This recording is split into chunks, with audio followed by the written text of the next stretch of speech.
So the exact same man who practically did a joyful victory lap when the Iranian Ayatollah was assassinated wants to sit up on his high horse and preach to us about class? Let us get one thing completely straight here. The Ayatollah was obviously no saint, but he was not actively threatening to flatten the entire United States with a nuclear warhead.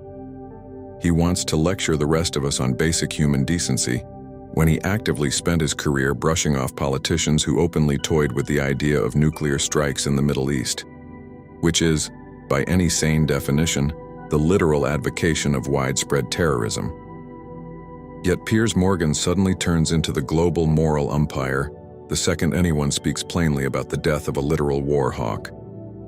It is almost funny watching a grown man put on such a melodramatic display of fake outrage.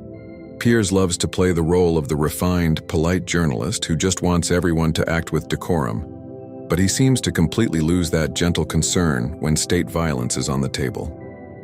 He expects us to show reverence to men who signed off on foreign military strikes, yet he happily laughs along when his political enemies meet a brutal end.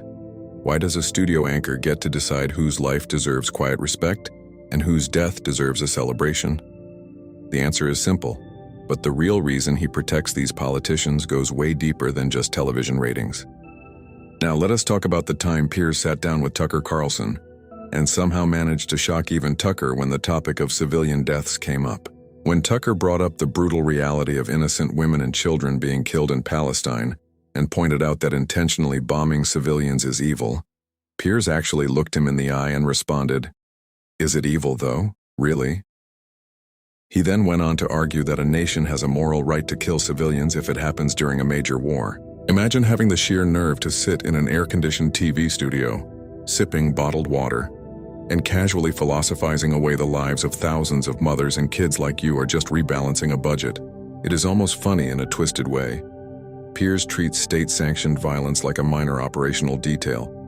Yet if someone posts a mean tweet about a politician who died, he treats it like the absolute collapse of human civilization. To him, dropping heavy bombs on crowded neighborhoods gets framed as necessary political strategy, but ordinary citizens refusing to cry over the war hawks who ordered those bombs is where he draws his moral line. This is not just a hypocritical media double standard. It exposes how Piers views human life as completely disposable as long as a powerful government is pulling the trigger. But if you think his twisted logic stops at modern war, wait until you see who he idolizes from history.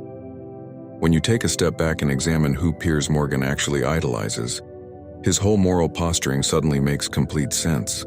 He gets visibly furious on live television whenever anyone dares to criticize historical figures like Winston Churchill, screaming down guests who point out that Churchill's policies contributed to the starvation of over 3 million people during the 1943 Bengal famine.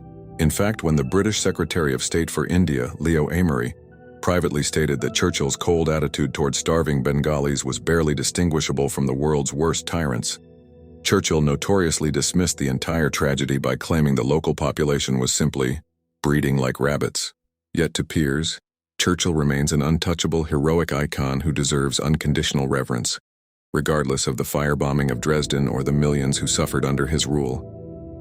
You can try to justify those horrors all day by claiming they were necessary to win a war, but to the actual victims on the receiving end of those decisions, you are not a savior. You are the monster who willingly ended their world. Piers projects this exact same romantic lens onto modern war hawks like Lindsey Graham, viewing them as brave, decisive men who make the tough choices that regular people supposedly cannot handle. It is a bizarre form of hero worship where massive civilian body counts are rebranded as noble leadership. But this raises a much bigger, far more disturbing question about how media personalities like Piers operate. At his core, Piers Morgan is the ultimate modern media creation, a man who uses the polished aesthetic of liberal free speech to mask a profound moral indifference. He hides behind the classic line that he is just asking tough questions or giving every side a platform, but notice how that platform gets used in practice. He will invite extreme figures onto his show for hours of viral, sensationalist debates that farm millions of views, while actively helping sanitize the very real violence carried out by Western-backed governments.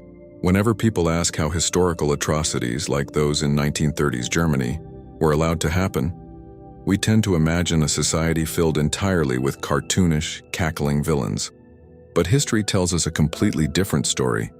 Disasters happen when the majority of mainstream influencers act just like Piers. They act as polite buffers who normalize state cruelty, police the public's emotional outrage, and treat human suffering like an abstract talking point for high-ratings cable television. Neutrality in the face of active destruction is not journalism. It is complicity. Piers uses his platform to tell us who we are allowed to grieve for and who deserves a cold-hearted political analysis.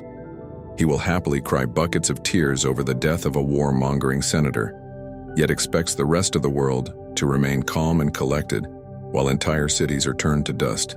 But when you strip away the expensive suits, the studio lighting, and the self-righteous preaching, what are we actually left with? At the end of the day, I do not show an atom of class to politicians who spend their entire lives advocating for war and the destruction of human lives. Because even if basic decency came up and kicked them directly in the face, they wouldn't be able to recognize it.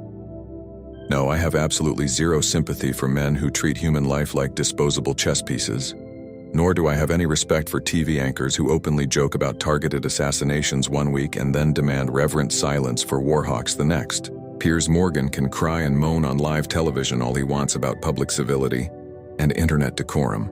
But until he starts holding his personal friends and political allies accountable for the horrific war crimes they help champion across the world, I do not want to hear a single self-righteous word from him ever again.